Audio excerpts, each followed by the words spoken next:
There are some really fancy numbers in a wood lathe's name, but what do they actually mean? Let's take a closer look.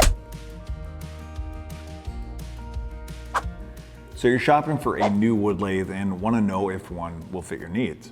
Let's take a look at this little benchtop fella and size it up to, well, see if it lives up to its name.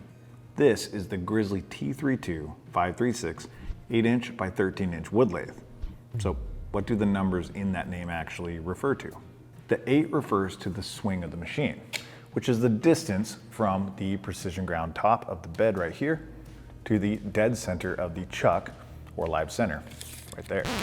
Clearly, you can see it's not 8 inches, but it is 4 inches, which is the radius of a full 8-inch diameter workpiece that you could conceivably chuck up into this lathe.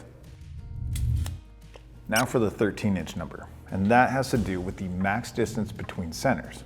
The centers being the, well, point of the headstock here to the center of the tailstock here, which is actually just over 13 inches. Let's look at another bigger example with the G0766 22-inch by 42-inch wood lathe. As you can see, it has an 11-inch bed to center, so a whopping 22 inches of swing, and also 42 inches between centers as well.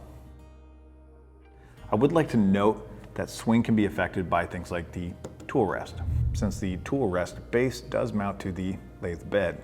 If your turning operation requires the rest to be directly underneath the workpiece, it can eat up some of that max swing.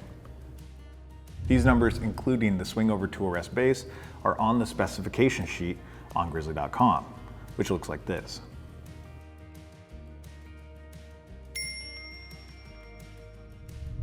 And there you go.